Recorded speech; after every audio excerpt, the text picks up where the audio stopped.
I'm Kirtop, and these are the 100 most unusual stories from the past that you will enjoy. A metal door inside a rock.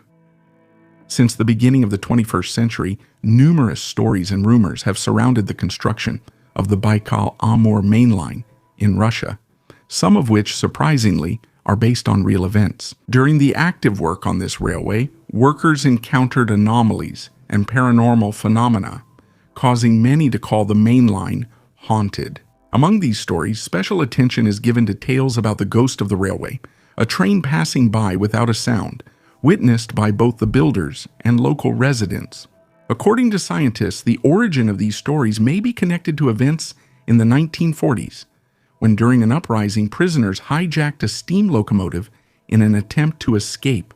Mysteries have also surrounded the BAM tunnels, particularly the North Severomuisky Tunnel, whose construction lasted more than 25 years due to unexpected complications that presented new challenges for the builders. The mysteries associated with these structures, including the origins, the white shaman who foretells disasters, only strengthen the aura of mystique surrounding the railway. At every step, the builders faced new obstacles that required immediate solutions. One of the most intriguing moments was the discovery of a metal door in one of the tunnel sections after an underground spring broke through, which led to the death of 30 people. The door, which became a real mystery, remained an unsolved mystery, just like the strange sounds coming from underground that resembled knocking. Attempts to explain these phenomena range from assumptions about a high concentration of radon gas, which can cause auditory hallucinations, to stories about evil forces dwelling in the depths of the tunnel. The Devil's Bridge, part of the same railway, adds extra intrigue and is famous for its mysteries and myths. Despite all the technical and mystical challenges, the Severomuisky tunnels and the Devil's Bridge remain the most important structures of the BAM, and the stories associated with them continue to captivate the minds of both specialists and travelers. Many questions still remain unanswered, and each new mystery only deepens the enigma of these places. The mysterious Betz Sphere. The origin of the Betz Sphere, a steel ball found by a family from Florida in 1974, is still surrounded by conspiracy theories. Some suggest an extraterrestrial origin for this discovery, but both the military and ufologists have concluded that the object was man-made. Nevertheless, the mystery surrounding the sphere continues to live on. The Betz family found the sphere after a fire, assuming it was a cannonball from the time of the Spanish colonizers. However, the sphere turned out to be completely clean and shiny, unlike any weapon from that time. In the house, the sphere began to exhibit mysterious behavior, moving on its own and making sounds. Interest in the sphere grew after a series of expert studies, which were unable to fully uncover its mystery. Nevertheless, scientists tend to believe the sphere has a terrestrial origin, citing its steel composition. The Betz Sphere continues to captivate imaginations, becoming the subject of speculation and conspiracy theories. Some suggest it is connected to extraterrestrial civilizations, while others see it as merely a lost human artifact. The strange desires of Dr. Gottfried Knoche. Sometimes there is only a thin line between the greatness of the mind and the boundaries of madness. It seems that to bring brilliant ideas to life, talent alone is clearly not enough. Something more is required, like a certain mindset is needed. Here is a story that proves it. In 1813, in Halberstadt, Germany, Gottfried Knoche was born. He became famous for his unique invention of a special embalming fluid, with which he managed to mummify dozens of bodies, including his own. After moving from Germany to Venezuela, Knoche settled in La Guaira, in the north of the country, in 1840, where he soon became part of the local community, and he founded the San Juan de Dios Hospital. During his years of work from 1854 to 1856, he gained a reputation as a benefactor, selflessly caring for the poor and fighting cholera, which was devastating the region. Knoche was notable for his keen interest in both life and the aesthetics of death. He was obsessed with the idea of circumventing the inevitable decomposition of bodies after death, and began experimenting with bodies that would otherwise go unused, a practice that went far beyond the usual medical research of that time. As a result of Kanohe's efforts, a formula for a liquid was developed that allowed bodies to be preserved in an unchanged state. Foreseeing his own death, No made sure that his assistant, Emma Wiseman, whom the locals called the Able Witch, prepared the liquids for his body. There is a legend that he even asked her to inject the serum into his living body before sealing himself in the mausoleum forever. Over time, Nohe's mausoleum and his Buena Vista estate turned into ruins, but they still keep their secrets. With mummified inhabitants, including a famous Venezuelan figure, this place attracts both medical students and adventurers, although the exact composition of Kanohe's embalming fluid remains unknown. This story reminds us how a great mind can lead to unusual, sometimes frightening discoveries. And what do you think? Where is the line between genius and madness? Share your thoughts in the comments.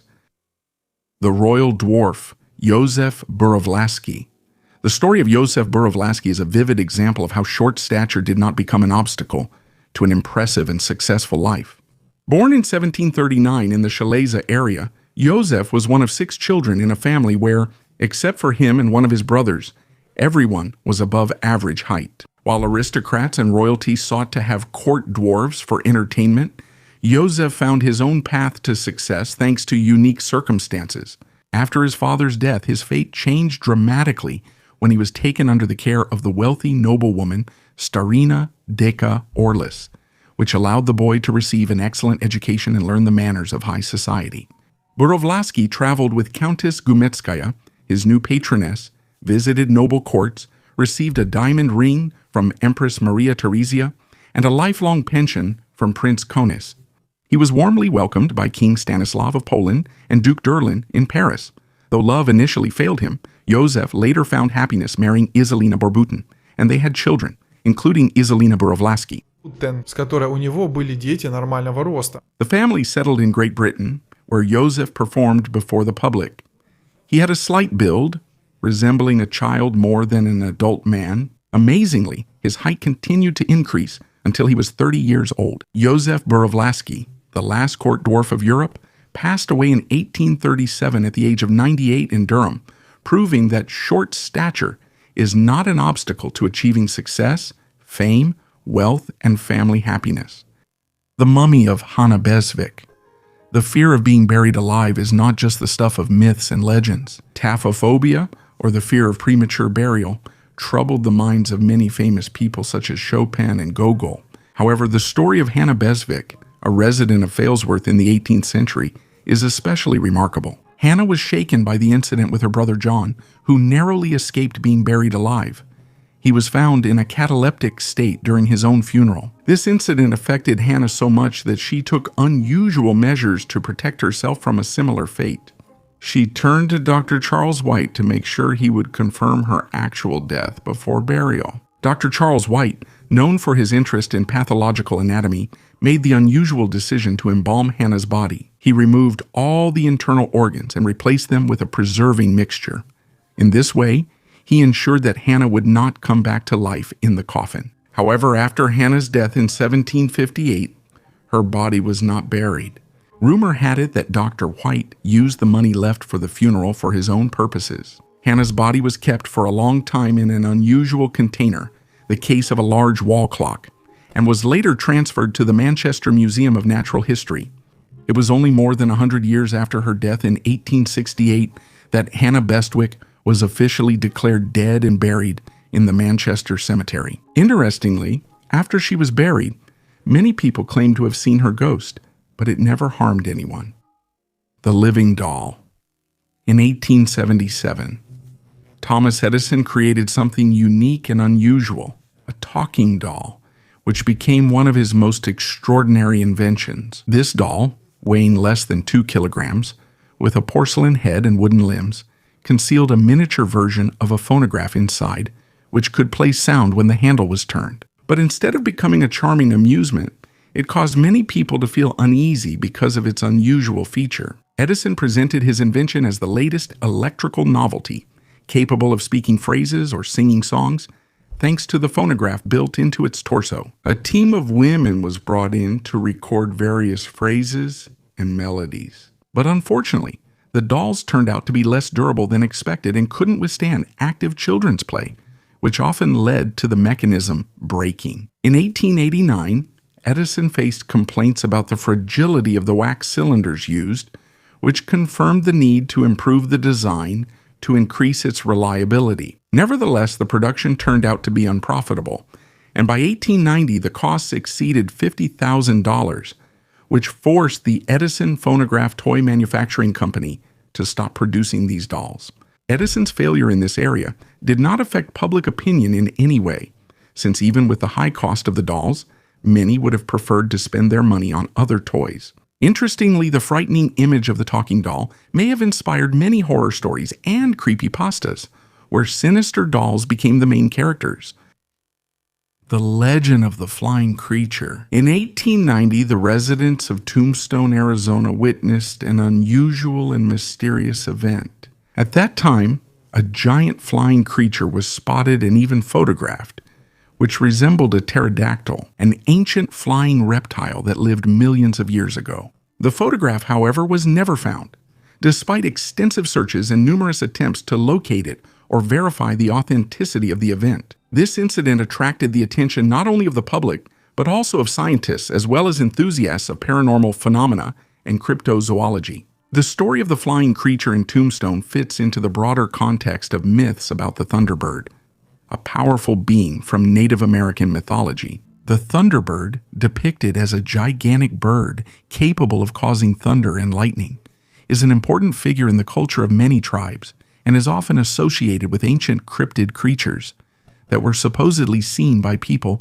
in various historical periods. Since then, scientists and researchers have continued to debate the authenticity and possible explanations of this phenomenon. Some suggest that it could have been a real animal that accidentally ended up in this region, perhaps the last surviving member of an extinct species. Others believe that the story is nothing more than a myth or legend, perhaps even a clever fabrication or an exaggeration of real events. Research continues, and interest in this story is not limited to the scientific community alone. Enthusiasts of mysteries and secrets of the past also actively participate in discussions and searches for any information that could shed light on this remarkable story of the Old West. The most luxurious pirate port, Port Royal, known as the wickedest city on earth, was once the richest port in the Caribbean.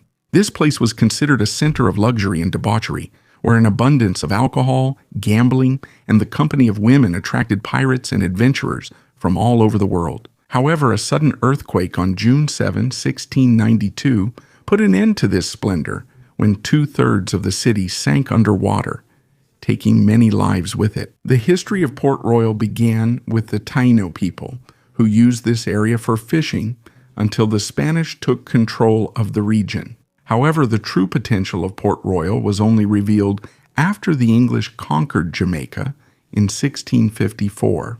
They built Fort Cromwell, which was later renamed Fort Charles, and began using Port Royal as a strategic base for privateering operations under the leadership of Henry Morgan. This quickly turned the city into the largest trading port in the region. The catastrophe of 1692 marked a tragic and sudden end to Port Royal's prosperity. The earthquake and the subsequent tsunami destroyed most of the city within minutes, resulting in the deaths of 1,600 people and seriously injuring another 3,000. Despite this, the city that disappeared beneath the waters remains one of the most significant archaeological sites. Since the 1950s, archaeologists have discovered many well-preserved artifacts, including household items and even human remains. One of the discoveries, a pocket watch, made it possible to determine the exact time of the disaster, 1143, the real existence of the biblical king Hezekiah. The only previous mention of King Hezekiah was in the Bible. He is considered the 13th king of Judah from the House of David dynasty. Recent archaeological discoveries indicate that this king really existed. They found a mention of him on a stone artifact from the 8th century BC. Archaeologists found a fragment of limestone mentioning the king in a pile of debris near an artificial pool in the Tunnel of the North. The discovery was made 10 years ago, and the discovery of this inscription happened a couple of days ago As you can see, we have to talk about many findings more than once. First, about how researchers find artifacts, and later about who they belong to and what their history is. On the clay fragment, scientists were able to decipher text in ancient Hebrew. The inscription mentions and confirms the existence of King Hezekiah and his achievements, which were described in the Bible. This king was often mentioned in stories about building pools and a reservoir.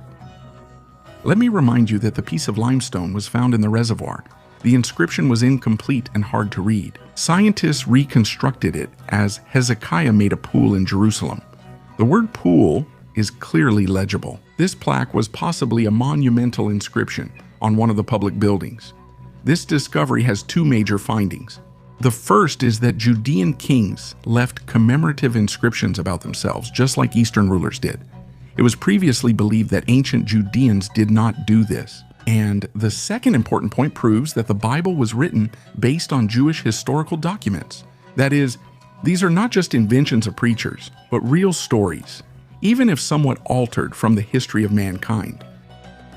The moment of the sinking of Ernest Shackleton's ship, the discovery of the Endurance under the Antarctic ice in 2022 was a real miracle.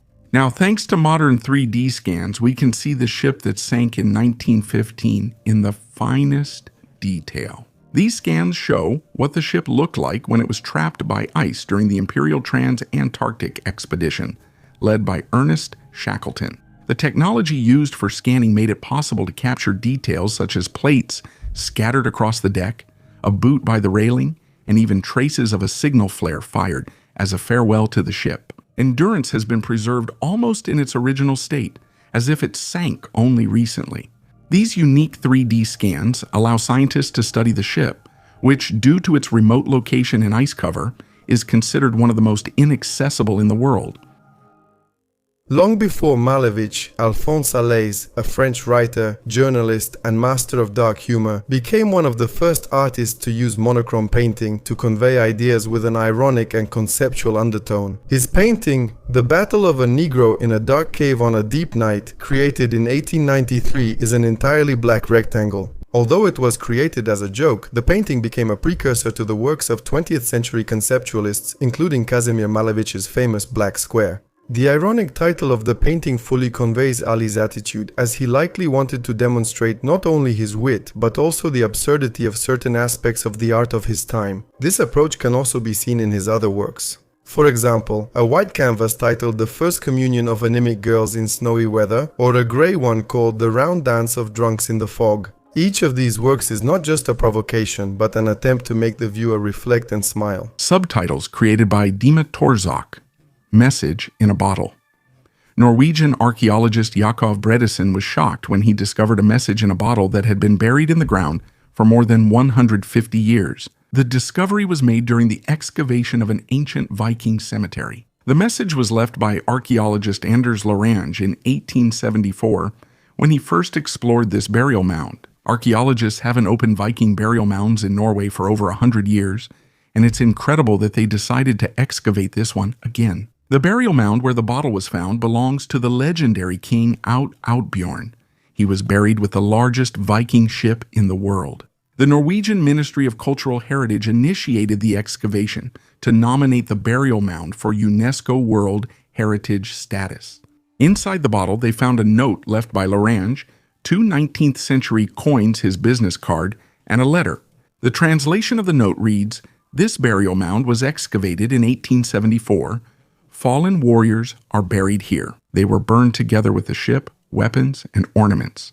26 shields, 2 swords, an axe, many arrows, and other artifacts were found. All findings were transferred to the Bergen Museum." The burial mound became famous due to the large number of preserved artifacts, which confirms the traditions of Viking funeral rituals, who often sent their warriors on their final journey on ships with weapons and armor. The Vikings were seafarers and conquerors from Scandinavia, who from the 8th to the 11th century explored and captured coastal territories. Some scholars believe that they may have been the first Europeans to reach North America. A person can go into hibernation. It's December, and in most parts of our planet, severe frosts have set in, and the streets are covered with snow. The days have become shorter, and in the morning there's no desire to wake up, let alone go to work or make breakfast. And if it weren't for the alarm clock, we would sleep for days.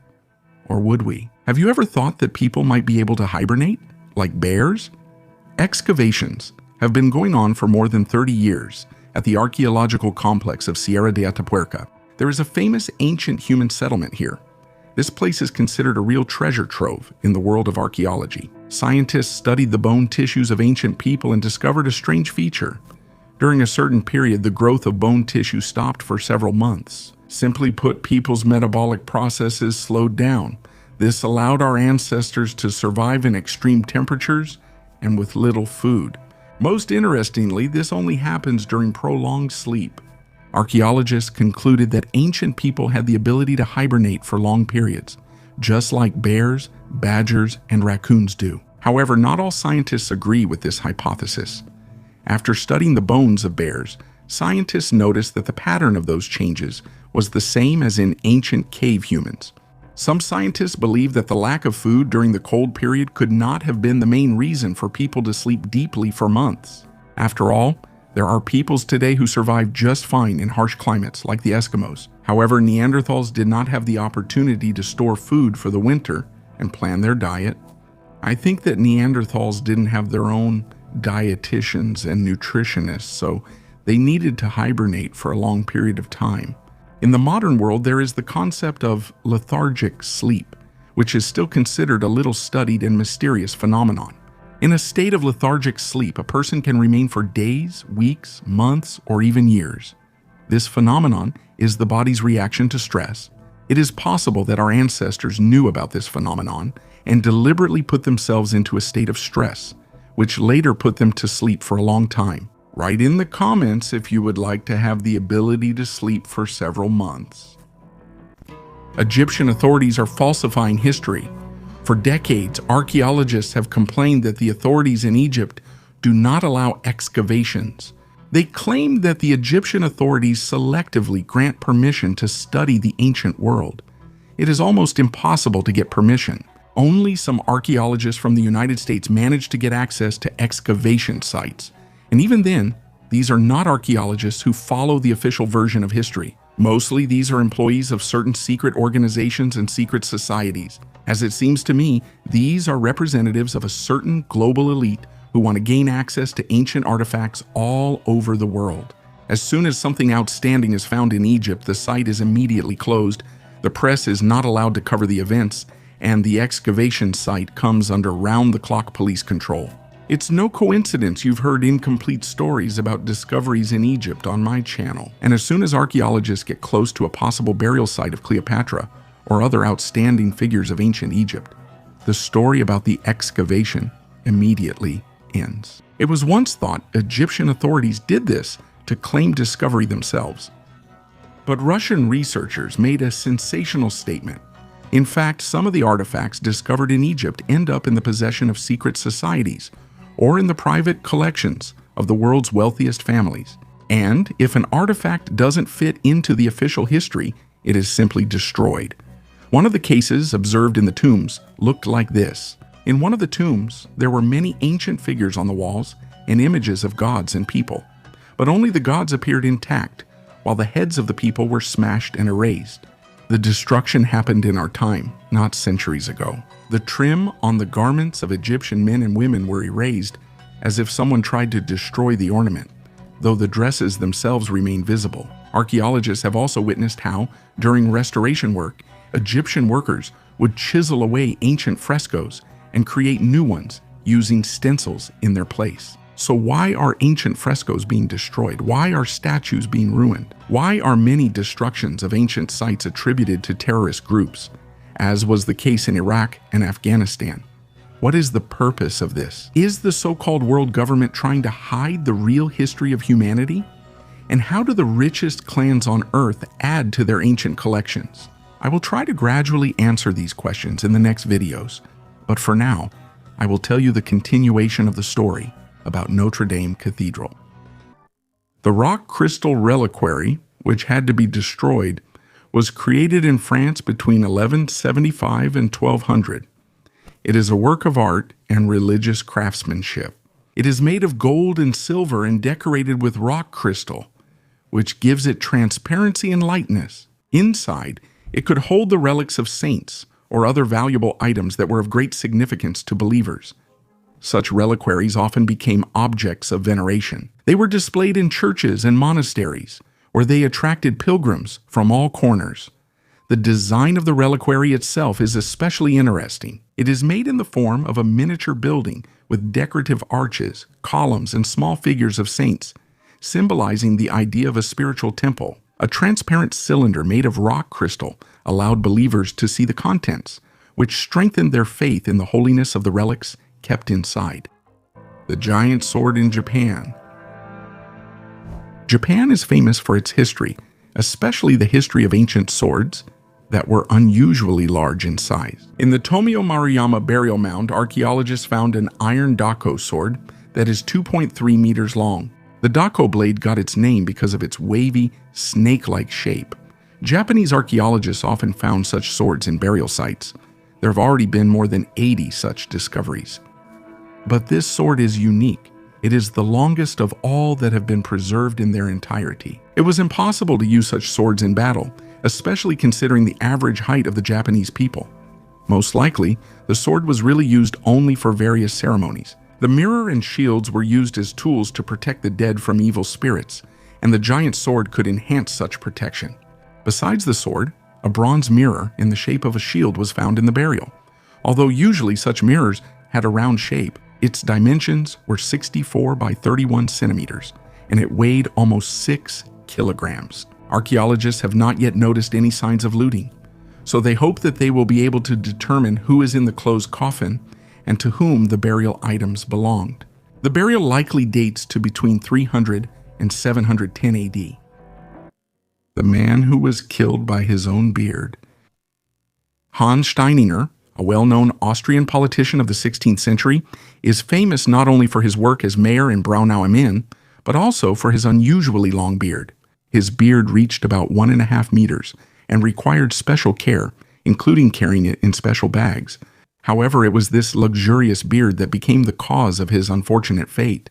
According to one version, on September 28, 1567, when a fire broke out in Braunau am Inn, Steininger hurried to calm the townspeople, but forgot to put his beard in the bag. Tripping over it on the stairs, he fell and broke his neck. According to another version, noted by the 19th century traveler Josef Kaiselak, the tragedy happened when Steininger was running to meet the prince and tripped over his own beard. This case is considered one of the few documented cases of death by beard in history. In honor of Steininger, a stone statue has been erected in the city, reminding people of him as the city's famous leader with the unusual beard. Tourists can see this monument, which has become one of the attractions of Braunau am Inn. Children of the Aztecs, Maxim and Bartol. The mysterious pages of history have always attracted people, and the ancient Aztec civilization is no exception. It was this interest that an inventive manager decided to take advantage of by creating an unusual hoax, which first attracted attention in 1848. The story of siblings Maxim and Bartola from Salvador amazed the world. Their uniqueness lay not only in their physical condition, microcephaly, but also in the way they were presented to the public. After a series of deceptions and manipulations, they ended up in the hands of the American manager Morris, and their life turned into a show. Morris created an exciting story about the children, supposedly found in a lost Aztec temple, and presented them as the last descendants of a sacred race. Dressing them in costumes with Aztec symbols and organizing public performances, he managed to convince the audience of their unusual origin. The interest in these Aztec children was enormous, not only among ordinary spectators, but also within the scientific community. After all, at that time, the world was gripped by a fever for the search for ancient civilizations. Maxima Bartola became stars, and scientists studied them. They met with presidents and kings, traveled around the world, inspiring admiration and controversy. But like all wonders, their fame faded over time. Attempts to revive interest in 1867 in London were unsuccessful, and gradually, Maxima Bartola faded from the public eye. Despite their unknown fate in their later years, the story of these remarkable individuals remains a vivid example of how human imagination and thirst for knowledge can create unique stories. Let me ask you a question. Do you think a similar story could happen today? And what would be the reaction of the public and the scientific community? The connection between archaeologists of the past and present. During the excavations of an ancient Gallic settlement near the city of Eu in northern France, student archaeologists discovered a 200-year-old message in a glass bottle. The bottle was hidden in a clay pot along with 2 coins. The message was left by the 19th century archaeologist Ferret, who worked at the same site almost 2 centuries ago. The message, written in January 1825, reads, P. Zich. Ferret, a native of Dieppe and a member of various intellectual societies, conducted excavations here in January 1825. He continues his research in this area, known as the Citadel Limb or Caesar's Camp. The excavations, led by archaeologist Guillaume Blondel, were initially aimed at studying the ancient Gaulish settlement located on the cliffs near Dieppe. The site is subject to erosion, which forced emergency excavations to be carried out. The team has already discovered numerous artifacts dating back 2,000 years, including ceramic shards. Ferret's message not only documents the history of research, but also creates a rare connection between archaeologists of the past and present. Plush bear Mishka the soldier. In 1908 for Christmas, a boy from Birmingham received a plush bear as a gift, which he named Captain Bruini. However, Mishka's fate changed in 1915 when the boy's father was drafted into the war. To ease the pain of separation, the boy dressed his friend in a military uniform made from improvised materials. Mishka received a unique outfit: stylish baggy trousers, a U-saber, a pistol, and even a driver's license signed by the boy's father. On the postcard with the bear's story, written by his owner, it says that Bruini served on Salisbury Plain and quickly received the rank of general thanks to questionable maneuvers. His motorcycle with a sidecar had wheels made from tin can lids, and his clothes were sewn by the boy and his cousins. The bear's story is unique because he kept his military appearance. Antique teddy bear specialist Daniel Agnew noted that most such toys lost their form after the war, as it reminded people of hard times. The name of the bear's owner remains a mystery, but there are some clues. For example, there is a signature on the driver's license with the likely last name Bullwright. Captain Bruini is up for auction in New Newbury, Berkshire, where he is expected to sell for £1,200 sterling. They believed in immortality. Archaeologists in Turkey have unearthed rare Thracian artifacts that will help us learn more about this ancient civilization, known for its pursuit of immortality. Excavations have been underway since 2000 in the ancient city of Giriontakos in northwestern Turkey, where statues, coins, burial mounds, and medical artifacts have been discovered, helping us better understand the Thracians. Recent finds include clay figurines of the Great Mother, the most important deity in Thracian culture. Professor Neşi Atik, the lead archaeologist and dean of Istanbul Rumeli University, noted that the Thracians were a powerful civilization of the 4th century BC, occupying the territory of modern Bulgaria, Greece, and Romania. The Thracians left no written records, but Greeks and Romans described their lives in chronicles. Excavations at the Acropolis have uncovered a religious artifact associated with the Great Mother and the god of health. The Thracians believed in immortality, considering their kings to be symbolically married to the Great Mother, which granted them eternal life. Medical items were also found: a bowl for preparing medicines, containers, and bone spoons for measuring ingredients, which indicates the medical knowledge of the Thracians. Why did the Vikings need the Arctic? The Vikings undertook remarkable sea expeditions in search of precious ivory, reaching the most remote northern regions of the earth. New genetic studies of 31 ivory artifacts found in European museums show that the Vikings reached Greenland and the Arctic and interacted with local peoples such as the Inuit and their predecessors, the Tuniat. Almost half of these walrus ivory artifacts come from animals that lived in regions between northwestern Greenland and Arctic Canada. This indicates extensive trade related to the high demand for ivory in medieval Europe. Archaeologist Peter Jordan from Lund University believes that these findings raise questions about how small Greenlandic communities could organize such large-scale expeditions. Greenlandic sailors probably waited for the ice to melt to open up a narrow 10-week window for hunting and trading. Although there is no direct evidence of contact between the Vikings and the indigenous peoples of North America yet, scientists consider it possible. Research shows that the Vikings were not only farmers and settlers, but also far-sighted traders who were strategic in how they acquired resources.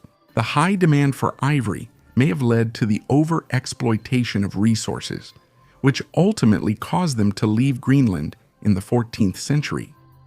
How ice skates came to be. Figure skating is one of the most beautiful and spectacular sports. Interestingly, the history of this hobby began about 3,000 years ago, and the first ice skates looked a bit different from what you are used to seeing now. The Dutch made this sport popular, and Russians took it to a completely different level. It is claimed that the first to use ice skates were the Cimmerians, a nomadic tribe that lived in the northern Black Sea region. As skates, they used sharpened animal bones, which they tied to their feet with rope. In the 13th century, there arose a need for skates as a means of transportation across ice. When bodies of water froze over and people needed to cross to the other side, they improved the skates and made them out of wood and metal. This made them more reliable and allowed them to last longer. Skates came to Russia after Peter I visited Holland. However, he made some changes. Skates were no longer fastened with ropes and straps, but nailed to shoe soles. The word konki comes from horse, as the first skates were decorated with horse figures. In 1871, the first ever Skaters' Congress was organized, where it was decided to recognize figure skating as an official sport. 11 years later, the first international level competition took place, where the Russian figure skater Alexander Panshin won. He was the first world champion in history in classical all-around speed skating. Thanks to the improvement in the shape of skates that Panshin used, figure skating reached a new level. His skates allowed for maneuvering on the ice and performing complex tricks. 8 years later, the competition was held in Petersburg, Russia, and the following year in Hamburg, Germany. And 10 years after that, women began to participate in the competitions. Before World War II, Austrians often became the winners, and later, Americans and Canadians. Figure skating became part of the Olympic Games in 1976. Television made a great contribution to the development of this sport. Write in the comments below the video if you want to learn briefly about the history of other sports. After all, every sporting competition has its own long history. Soap is one of the oldest hygiene products. The first mention of soap was found by archaeologists on clay tablets from Mesopotamia, which are about 3,500 years old. However, many scientists believe that soap was used even earlier. In ancient Egypt, papyri found in the tombs of pharaohs mention rulers washing with soap. At that time, soap was made from a mixture of fats and ash, which, when reacting chemically, formed a soapy solution. This ancient product was important not only for hygiene, but also for treating skin diseases.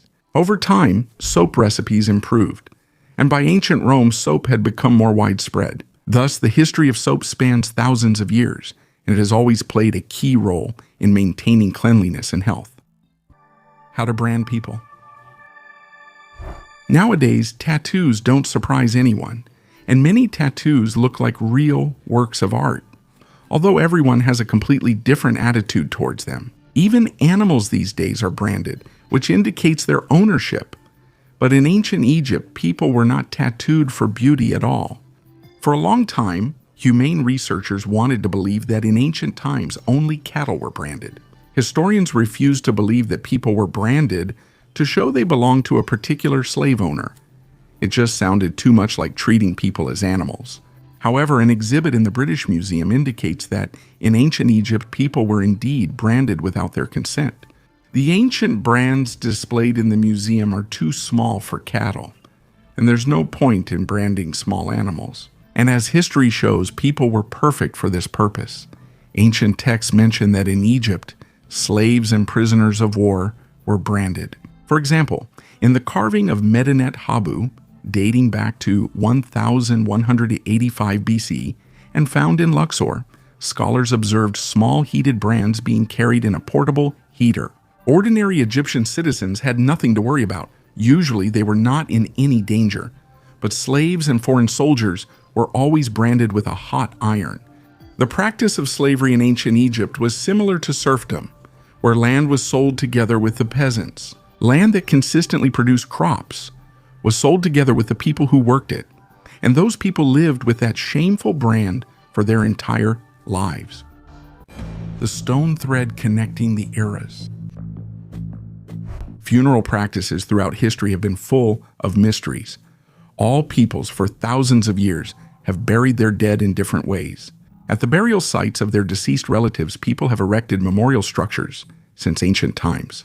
Steles, burial mounds, later obelisks, crosses, monuments, and memorials. The more outstanding the person who died was, the more impressive their grave looked. The ancient Egyptians buried their rulers in giant pyramids. The peoples of Asia built burial mounds from earth and laid them out of stone. The inhabitants of Altai in Russia call such statues Khazar-Tash.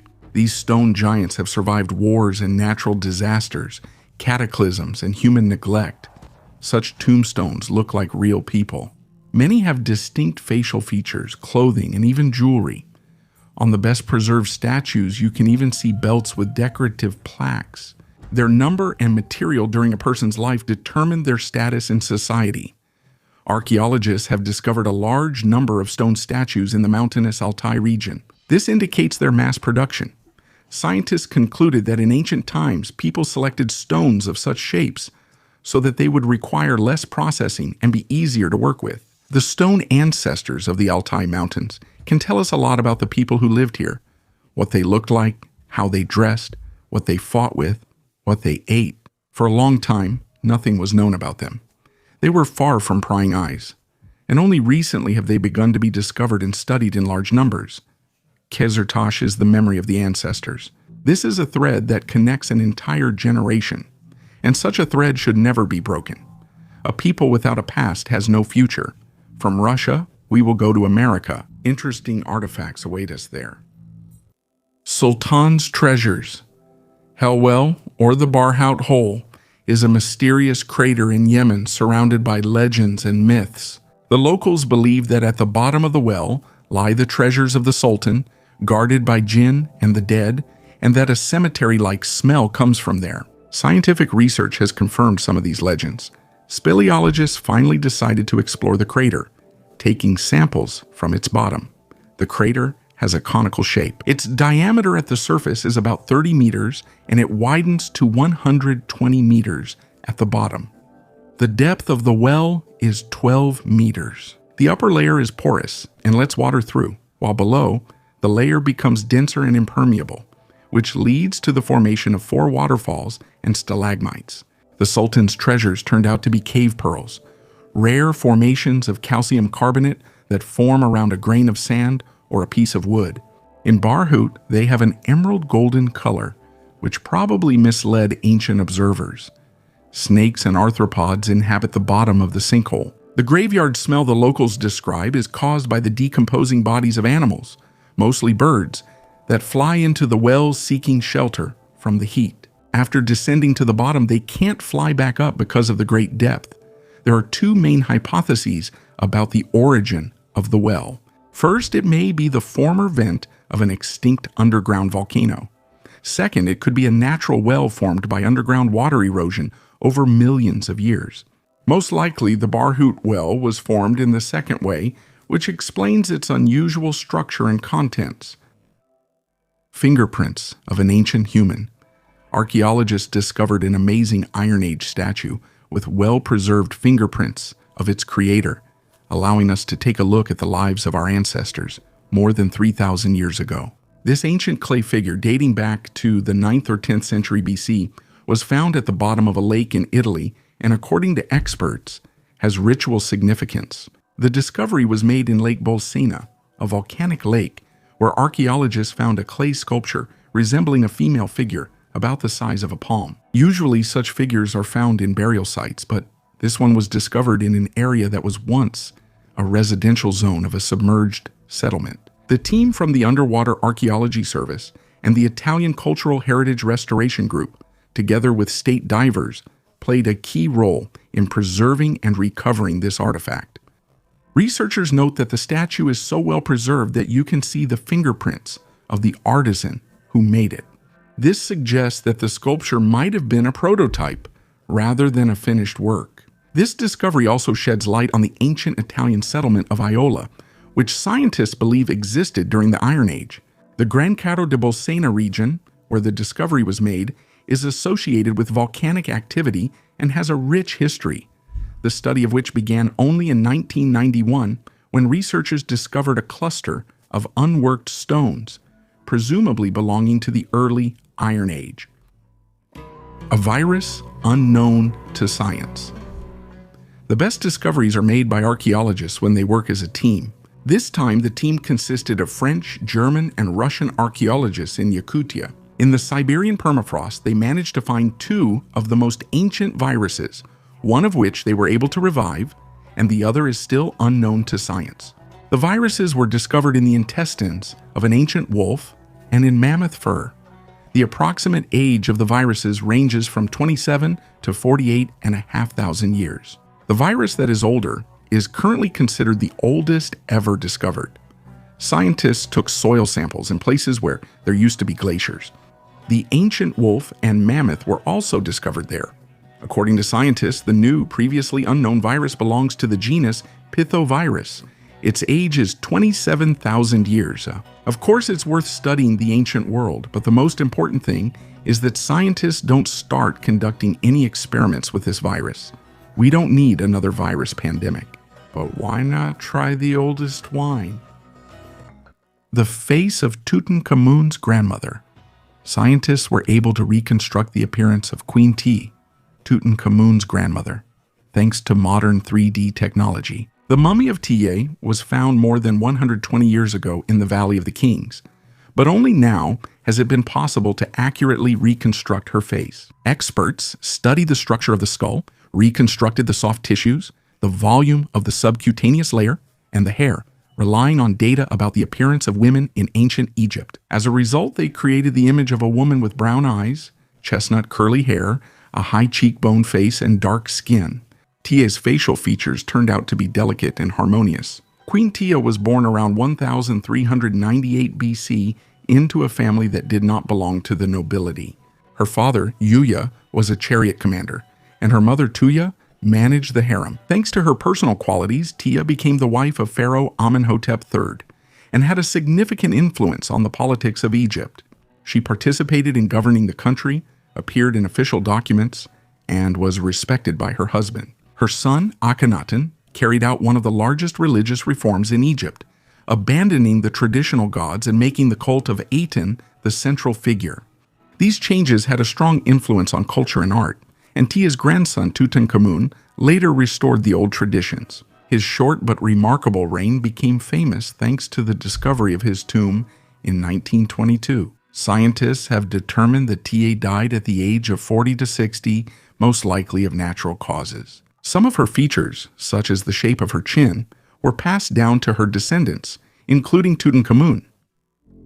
The DNA of modern Japanese people. Today, Japan attracts people from all over the world, but it wasn't always like that. For 10,000 years, the archipelago remained isolated until the first migrants from the continent began to arrive. This was confirmed by genetic analysis of the remains of a person from the Yayoi period. The Japanese population has a dual origin, but the details of this mixing remained unclear for a long time. Scientists from the University of Tokyo, led by John Hyun Kim and Jun Ohashi, decided to investigate the issue. According to their data, about 80% of the nuclear genome of modern Japanese people comes from people from East and Northeast Asia. There are two models that explain the genetic diversity of the Japanese people.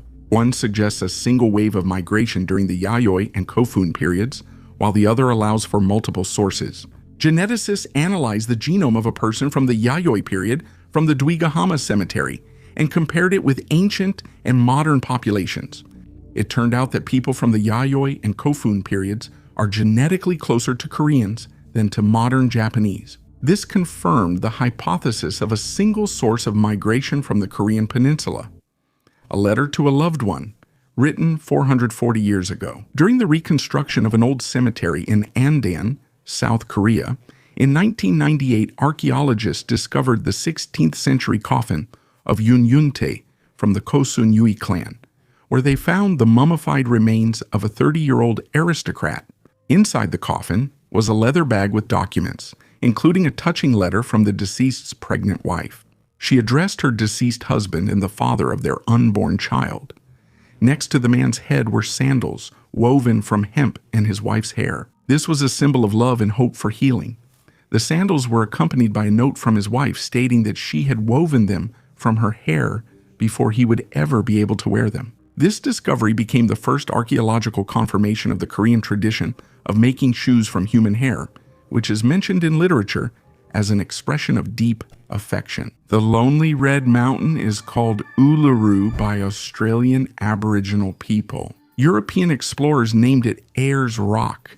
That was almost 150 years ago. At first, there was nothing unusual about this mountain, an ordinary rock formation in the middle of the semi-desert, but the number of tourists was astonishing. Every year, visitor numbers reached into the hundreds of thousands. The peak of this mountain's popularity came in October 2019. That's when the local authorities banned tourists from climbing it. And in September 2020, Google even removed the 3D panoramas from Street View on their online maps. Uluru is located within the Uluru Kata Tjuta National Park in Central Australia. This massive rock was formed from sedimentary rocks 680 million years ago. Uluru is 3.6 kilometers long, 3 kilometers wide, and its height from base to summit is 348 meters. In most photographs, Uluru appears as a completely solitary mountain, which definitely adds to its mystery.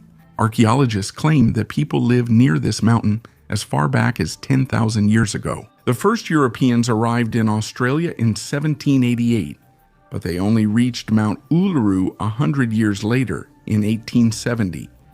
It's all because of the specific arid climate. For local Aboriginal people, the mountain is a sacred place. There are legends about it. Traditional religious ceremonies are held near it. So that local indigenous communities could visit this place, the local authorities turned the area into the Uluru Kata Tjuta National Park. The Red Mountain has become one of Australia's main attractions, so an airport was built 20 kilometers from this place.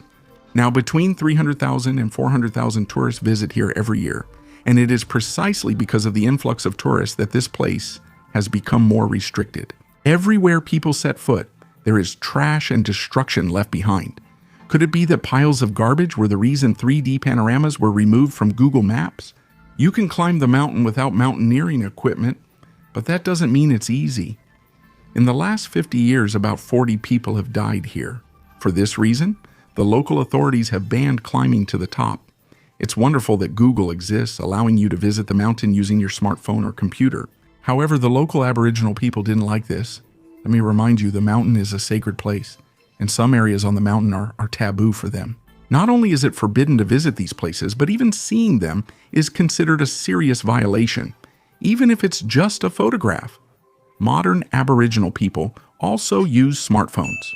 And so, in order not to accidentally see photos of these places on the internet, Google, at the request of the local authorities, removed the images previously uploaded by tourists.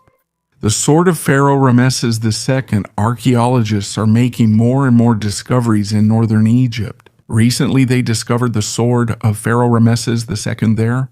Excavations were carried out in the Al-Buhaira province, where they found architectural blocks that were once part of military barracks and weapons storage facilities.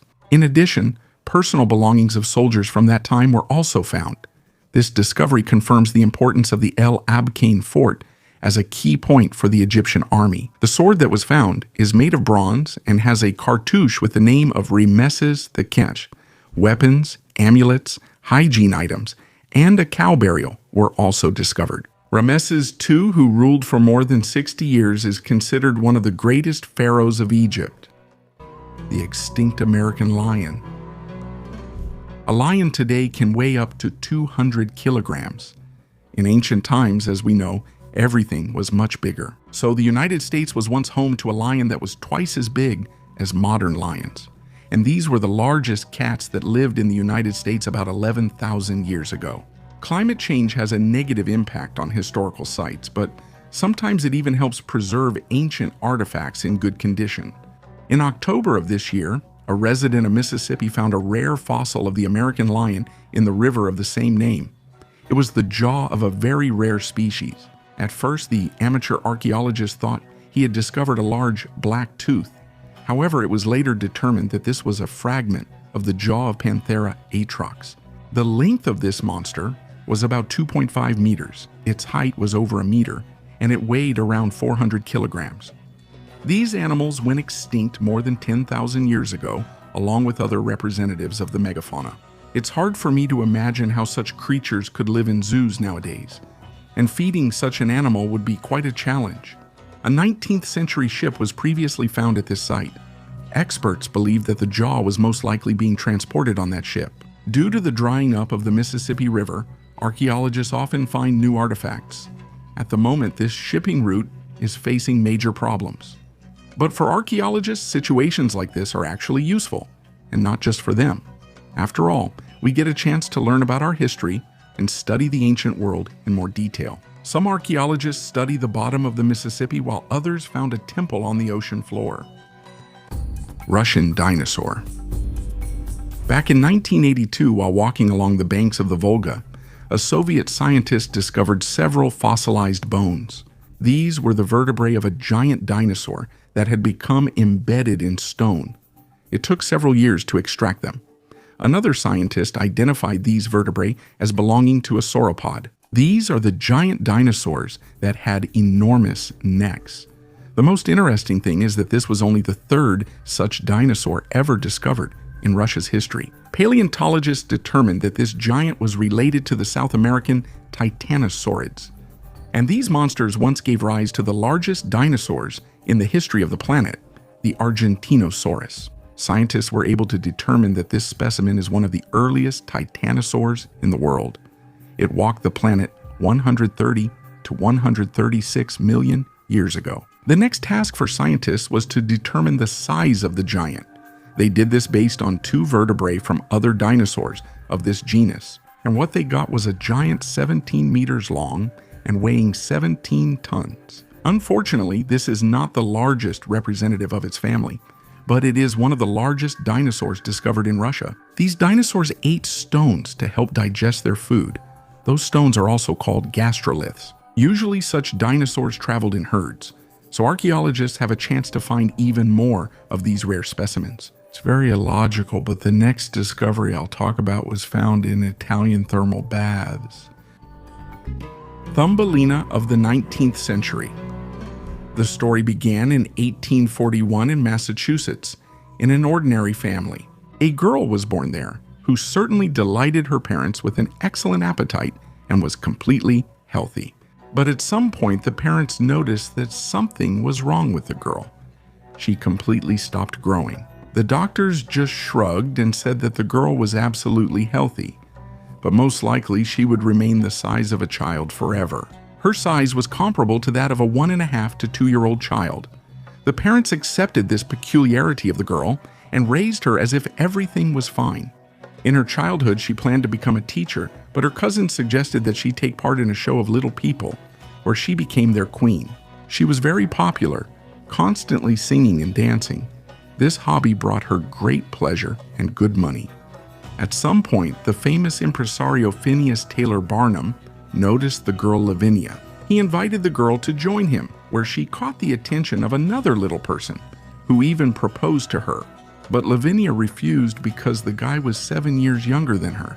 She gave her heart to another suitor named Charles Stratton. In 1863, the couple got married. At the ceremony, former suitor George Nutt and the youngest daughter of the Warren family, Millie, who was also born small, were present. Tickets for the ceremony cost $50, and there were about 10,000 guests. After the required time, the wife began appearing at the show with the baby. She never said it was her child, but she never denied it either. It turned out that all of this was a publicity stunt by impresario Barnum. This was how he stirred up the crowd. Every time they arrived in another city, he would, to put it mildly, rent a child from one of the local orphanages, and after the show, he would return the child. Our heroine never had a child of her own. This was influenced by an incident involving her younger sister. Tiny Kroshka Millie is 10 centimeters shorter than her sister, but she married a taller man. However, the happiness didn't last long. A year later, she died from complications during childbirth. Later, Lavinia faced the death of her husband and was already thinking about quitting her shows. But the money she had saved wasn't enough for her to retire. She continued her tours, and there she found new love. Later, the couple returned to their hometown, where they opened their own shop. The Queen of Lilliput died in 1919, living to the age of 78. What did the rich eat in ancient Rome? Ancient Rome was a powerful empire that greatly influenced the course of human history. Even now, many things that have become commonplace for us came from ancient Rome. Concrete, roads and highways, bound books and plumbing, delivery services and newspapers, heated floors and graffiti. But the Caesar salad, which almost everyone on our planet knows about, has nothing to do with Emperor Julius Caesar, except that it was invented by an Italian in 1903. So what did people in ancient Rome eat if they didn't have Caesar salad on their table? The Romans woke up early, at 6 in the morning. At that time, they had breakfast with bread, dates, and honey, which they washed down with wine. They could also finish leftovers from dinner for breakfast, and they also drank wine with it. Around 11 in the morning, they ate meat with bread and cheese. The most important meal was lunch. Just like we do now, the Romans had lunch consisting of 3 parts: eggs, shellfish or meat with olives, which was washed down with wine diluted with water. Honey was added to this drink as a sweetener. Then meat or fish was served. The Roman elite dined more lavishly. A whole pig or an exotic bird, like an ostrich or a peacock, would be roasted for them. Of course, there were always fruits and nuts as well. Almost no meal went without the favorite sauce, garum. It was made from small fish and fish scraps, which were mixed with vinegar, salt, and wine. This was the most popular sauce in ancient Rome, and each region had its own recipe. As you can imagine, wine flowed like water in the ancient Rome. I think if they had tea bags, they would have brewed tea and wine with honey as well. For dinner, Romans often invited guests to their homes, and they could sit at the table for up to 4 hours. And after these gatherings ended, guests could take the leftovers home with them. For the host, this was considered a compliment. Before going to bed, they also had a meal. It was fruit with bread. From all that has been said above, we can conclude that the ancient Romans loved to eat and drink wine. And when they were engaged in developing their state and conquering new lands, that's another story. A real princess of the Maori tribe. There's a real story behind this animated character's backstory. When the scriptwriters started working on the project, they carefully studied the history of Polynesia. To create the main character in the cartoon Moana, they based her on several local women, and the most famous of them was Tepuea Herangi. The Maori tribe is also called the Pacific Vikings because of their warlike nature and way of life. They even took part in World War II in Britain. The story of the princess began at the end of the 19th century. The princess was actually the daughter of the Maori king. Because the ruling dynasty was small, the girl was raised from a young age as a future ruler. At the age of 12, she was sent to a boarding school so she could better adapt to life in more developed countries. Because of her appearance, she had major problems with her peers. 3 years later, her mother passed away and she had to return to her homeland to take her mother's place. She couldn't settle in her homeland. She flatly refused to fulfill the obligations assigned to her. She kept changing partners and started drinking. Only by the age of 40 did she calm down and get married. During this time, many problems accumulated in the tribe: hunger and chaos. The basic upbringing, however, remained very strong. The woman, worried about her people and giving up her bad habits, agreed to fulfill her assigned duties. After World War II, a terrible tragedy occurred in New Zealand, and Tepuea took many orphan children under her wing. She raised them as her own. Most likely because of her bad habits in her youth, she was never able to have children. High-ranking New Zealand officials noticed the princess and started building a relationship with her, covering everything in the press. But the woman was annoyed that people addressed her using this title. She considered it arrogant, and by doing so, she strengthened her authority among her people. Britain and New Zealand tried to use her power for their own selfish purposes. Tepuia was awarded the King George Silver Medal for saving Sarasa Sirot, and Britain gave her the title of Commander of the Order of the British Empire. She tried to refuse these awards, but that would have worsened Britain's attitude toward the Maori tribe, so she had to make concessions. In the end, she managed to lift her tribe out of poverty. Maori children were able to receive a European education. However, in her old age, she became quarrelsome, suspicious, and capricious. Friends and loved ones turned away from her. It's just a pity that the problem wasn't her, but the illness that affected her mind. But when her friends found out about it, it was already too late. Tepuia died before reaching her 70th birthday. If diplomatic ties in this story were forged through awards, then in South America they were forged by sacrificing monkeys. Evil spirits in ancient bottles. For many centuries, superstitious people have believed in the supernatural and witchcraft. This is confirmed by artifacts that archaeologists often find in England. In clay and glass bottles, researchers find strange things: needles, nails, fishing hooks, fingernails, and even hair. These objects are called witch bottles. In ancient times in England, people believed that such a bottle could be a trap for evil spirits. They believed that hair and fingernails served as bait, while metal objects could catch the spirit. So far, more than 200 such artifacts have been found in Britain. They are also found in the United States, which makes sense, since North America was colonized by the British. So the culture and history of these countries over the past centuries are similar. Most often, such bottles are found after old houses are demolished. The residents of the house would hide bottles with hair and nails near the fireplace. This way, they would catch all the evil spirits that tried to enter the house through the chimney. In fact, a lot of such bottles have been found, but often workers didn't realize what they had discovered. Mostly they thought it was trash and sent it to the landfill. And those workers who suspected what it could be would immediately get rid of the mystical artifacts that were believed to hold a curse. In England, besides houses, similar artifacts were found in fields near old fire pits. People often start believing in curses, like a witch's curse, during times of political turmoil when fear and uncertainty about the future rise. People buried bottles in fields to protect against drought. Superstitious people warn archaeologists to stop studying and breaking cursed bottles, because by doing so, they might release an evil spirit. There are stories online where scientists died after studying such artifacts, but most likely this is either fiction or just a coincidence. After all, scientists and archaeologists are people just like us, so they can also get sick and die. Archaeologists were able to make the next discovery after a severe drought. Traces of the gods.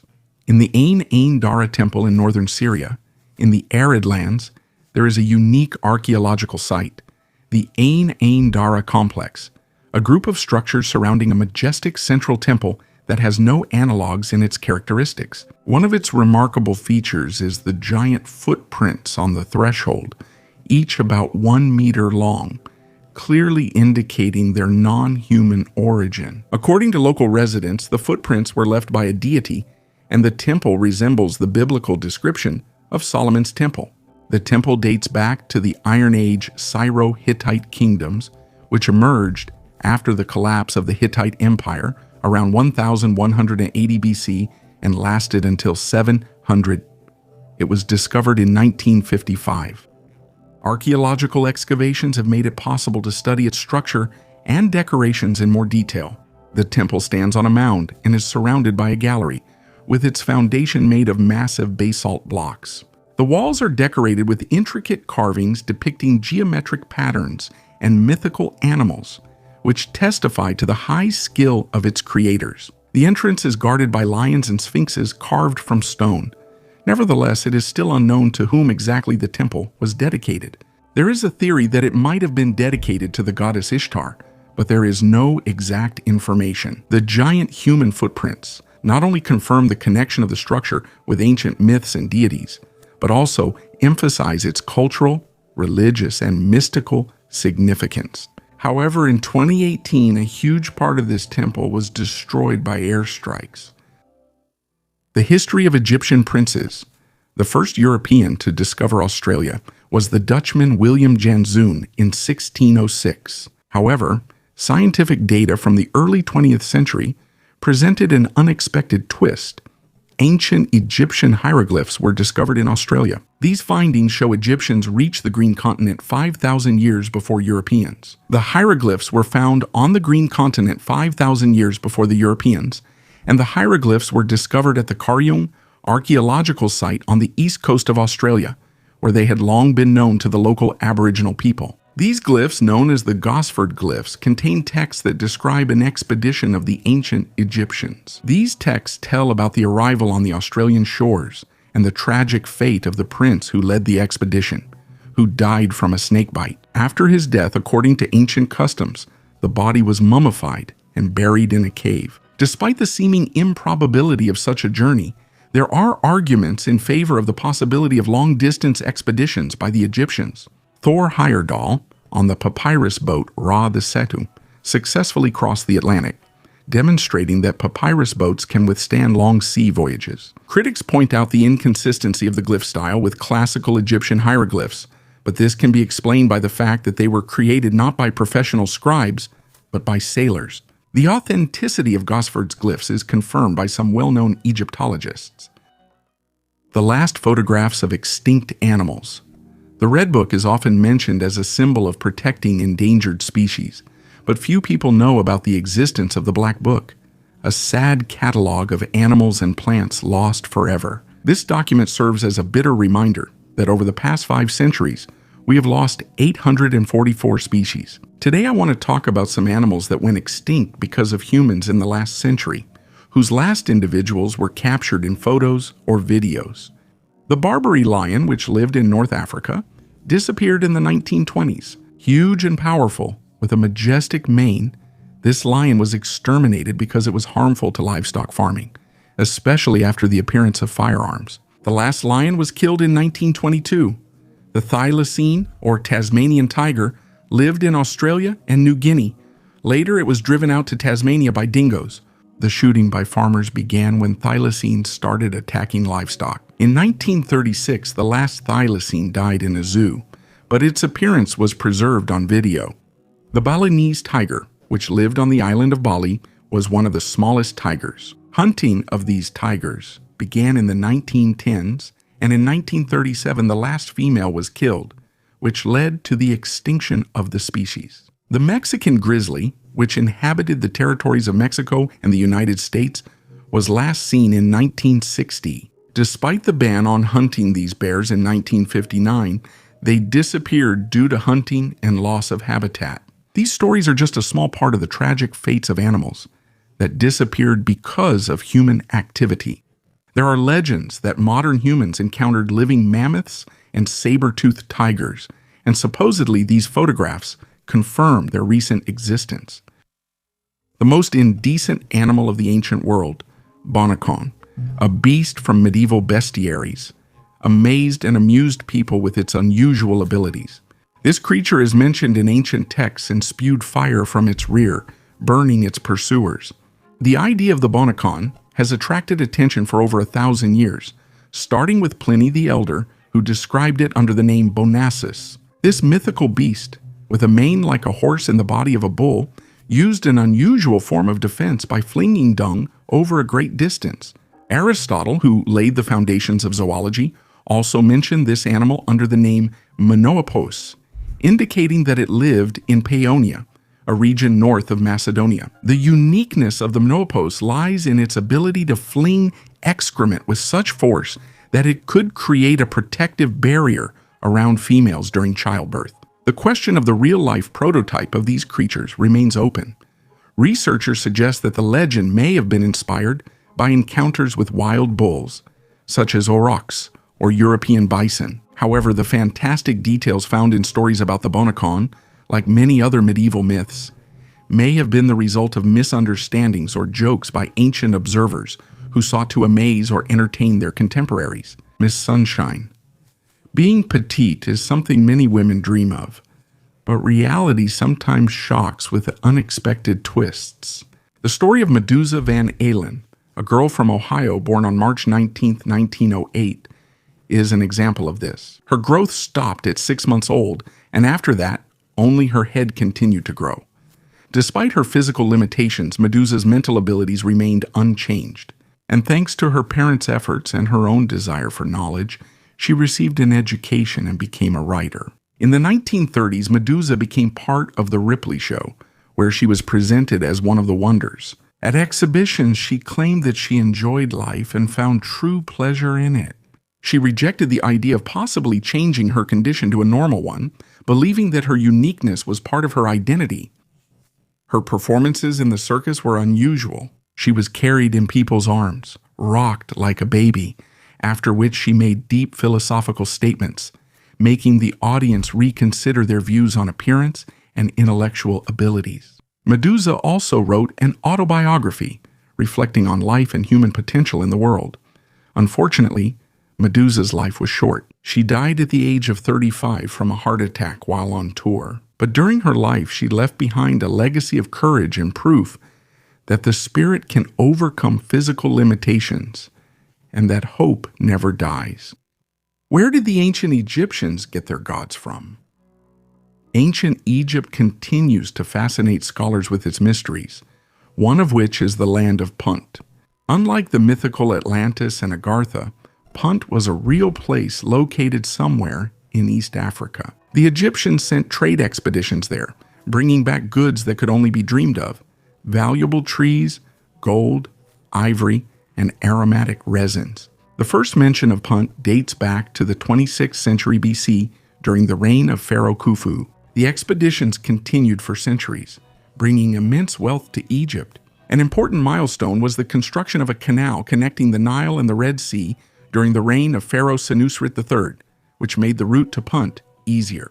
The exact location of Punt is still a subject of debate among scholars. There is a theory that it was located in the area of modern Somalia, Djibouti, Eritrea, and Sudan. It could also have extended as far as South Africa. Some researchers believe that Egyptian sailors may have even reached the Cape of Good Hope. Legends and myths in Egyptian culture describe Punt as the homeland of the gods and the Egyptians' ancestors. The last recorded expedition to Punt occurred under Pharaoh Ramesses III. After that, journeys to the land of riches ceased, and Punt gradually turned into a legend. Today, archaeological research of Punt is complicated by the political situation in the region, which makes it one of the greatest unsolved mysteries of the ancient world. As far as we know, relations between Egypt and Punt always remained peaceful, which is a unique fact in the history of interactions between ancient civilizations. The legacy of Punt still lives on in the name of the autonomous region of Somalia, Puntland. Turtle Boy and his story. George Williams, known as Turtle Boy, was born in 1859 in Arkansas with parastraumatic dysplasia, a rare type of dwarfism. He was only 45 centimeters tall, and his body was characterized by twisted bones, giving him an unusual appearance. At the turn of the 19th and 20th centuries, Williams gained popularity by performing at fairs and museums, especially at Huber's Museum in New York. Although he did not look like a turtle, his image was often complemented with a shell in posters and advertisements. Williams did not limit himself to being just an exhibit. He actively performed, showcasing his talents. He played the harmonica and the flute, and also had a pleasant baritone voice. Williams had a special passion for billiards, where he proved himself to be a true master. At the peak of his career, George earned $75 a week less than many of his colleagues, possibly due to the racial prejudices of that time. Nevertheless, Williams led a full and, by all appearances, happy life. He became the owner of a farm in Illinois. In 1920, after an incident with a wheelchair in New York, Williams made the news by filing a lawsuit against the city, which, however, he lost. That was the last mention of him in the media, and the details of his subsequent life and death remain unknown. The oldest wine in the world. Usually, the oldest wines are kept deep in the cellar of some castle or old winery, but for archaeologists, that's too easy. The oldest bottle of wine was found in the German city of Speyer, which during Roman times was called Noviomagus, located on the banks of the Rhine River. So, in 1867, a sarcophagus with a Roman legionary was discovered here, who was buried around the year 300 AD. Next to the warrior lay a bottle of wine, decorated with beautiful handles in the shape of dolphins. To be honest, the bottle looks more like a vial with a magical elixir, but in reality, it turned out to be wine. And the most interesting thing is that this is the oldest wine ever discovered in the world that has survived in liquid form. Around the same time, in the city of Grosskarlbach, workers found an ancient bottle of wine that was supposed to become a record holder. However, something happened that archaeologists least expected. The workers uncorked the bottle and drank the wine. That is, the artifact was destroyed before it even had a chance to reach scientists. Most likely because of this incident, opening the bottle from Speyer is strictly forbidden. It's been on display at the Historical Museum of the Palatinate for years and isn't taken to other exhibitions. Perhaps they're afraid that some loader might try to study the entire artifact on his own. You're probably wondering how this bottle of wine managed to survive. During the legionnaire's funeral, the 1.5-liter bottle was filled with red wine. Olive oil and spices were added on top, and the neck was sealed with wax. The spices and oil formed a certain crust, which helped the wine survive to this day. What was called wine back then now has a completely different taste and consistency. Wine in ancient Rome was more like molasses and was diluted with cold water in the summer and hot water in the winter.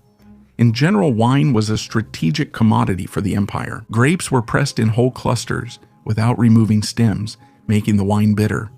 To sweeten it, they added lead powder and used honey to boost the alcohol content. White wine in ancient Rome was considered lower quality, so it was infused with blackberry, cherry, and elderberry to give it a more expensive appearance.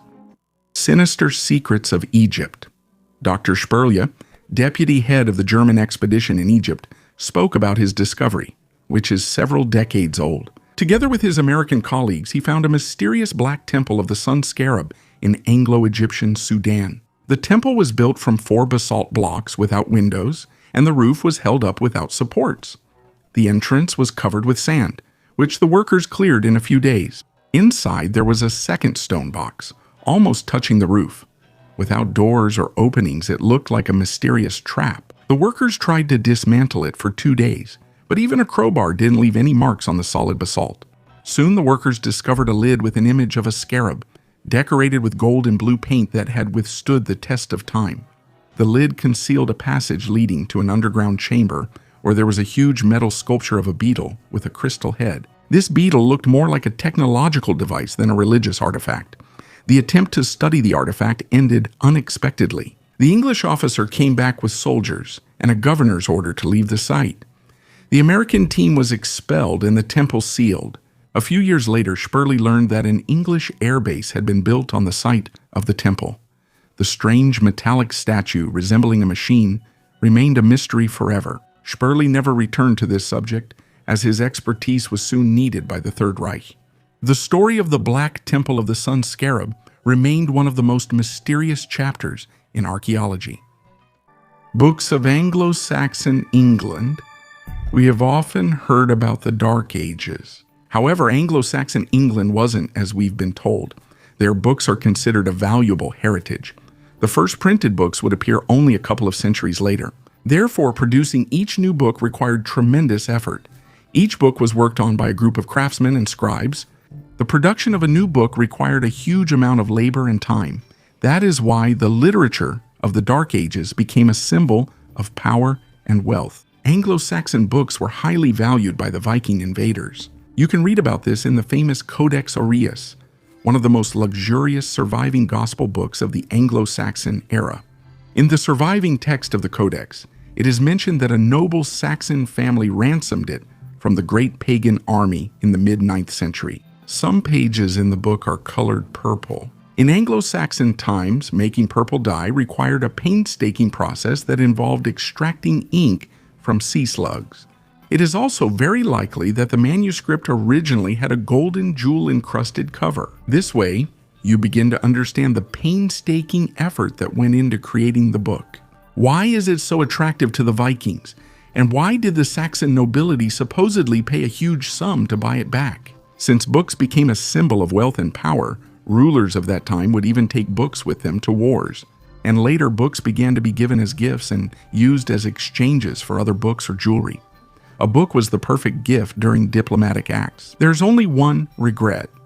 Although books were valued in those times, it wasn't because of the meaning they carried, but because of the difficulty of production and their high cost. Crocodiles in Christian churches. Imagine this. You walk into a church and there's a crocodile. It sounds like the beginning of a joke, but this is a true story because medieval churches in Europe really were decorated with stuffed crocodiles. In the Seville Cathedral, a crocodile took up residence as early as the 13th century thanks to King Alfonso X, who received it as a gift from the Egyptian emir. After the reptile died, its skin was stretched over a wooden frame and hung from the cathedral ceiling. In the sanctuary of the Blessed Virgin Mary of Mercy in Curtatone, Italy, a crocodile has hung for 5 centuries as a reminder of evil's nearness. And in the Chapel of the Virgin Mary in Macerata, there is another one, which according to different versions, was either brought by crusaders or came to the city on its own in 1589. In the Church of St. Mary in Pontenoso, the skin of a crocodile has been preserved since 1594, despite orders to remove it. And 40 kilometers from St. Petersburg, in Voronienbaum, priest Oleg Emelianenko has set up a real zoo in the Church of the Savior Spiridon, where, among other animals, Nile crocodiles also live. Thus, the presence of a crocodile taxidermy in churches is not a myth, but a part of religious and cultural tradition, reflecting the historical connections and beliefs of past centuries. The story of an impressive figure.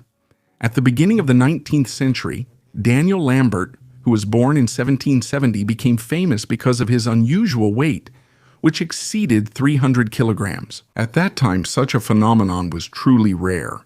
Lambert, known as the heaviest man in England, not only had impressive size, but also a love for sports and an active lifestyle in his youth. He worked as a prison warden, but after it closed in 1805, he was left without a means of livelihood. Realizing that public interest in him could become a source of income, Lambert accepted the idea of earning money by letting people look at him for a fee. After moving to London, he became a real celebrity, attracting attention not only with his appearance, but also with his intelligence, charm, and wit. Nevertheless, Lambert faced hostility and rudeness from some spectators. However, he maintained his dignity and responded to unpleasant questions with wit. In the end, he earned enough to retire from public performances and return to a peaceful life. Nevertheless, Lambert's fame continued to live on even after his death in 1809. His wax figure traveled and was later destroyed in a fire. In 2009, on the anniversary of his death, Leicester celebrated Daniel Lambert Day, remembering him as an iconic figure in the city's history. Delivering messages from the afterlife. Since ancient times, humanity has sought ways to communicate with those who have passed from the world of the living, which has led to the development of many methods and practices. Among them, there inevitably appeared charlatans who exploited the grief of those who had lost loved ones. However, alongside these, there were also those who approached the idea of communicating with the spirit world pragmatically and rationally.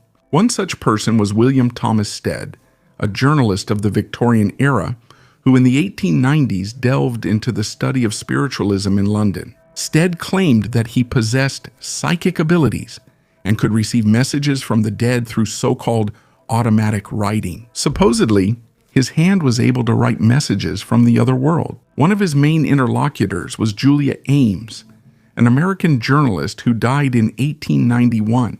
Before her death, Julia made an agreement with her friend Ellen that she would try to contact her from the afterlife. Ellen claimed that she saw Julia at her home next to her bed, but she didn't hear her words. This made Ellen turn to Steed for help, and he offered to use his skills to deliver her message through automatic writing. As a result, Steed wrote a book called After Death or Letters from Julia, in which he published messages supposedly received from Julia. They described her experiences in the afterlife and suggested that continued existence after death is seen as something natural and continuous, where the soul leaves the physical body but retains its consciousness and self-awareness. After Steed's death on the Titanic in 1912, his daughter Estella claimed that a family friend, Woodman, also began receiving messages from her father through automatic writing. Woodman allegedly conveyed Steed's impressions of his experiences after death, describing his perception of death as a strange journey to a new place filled with light and peace. These messages suggest that automatic writing may not only be a product of trance or unconscious activity, but also a real way to communicate with another dimension.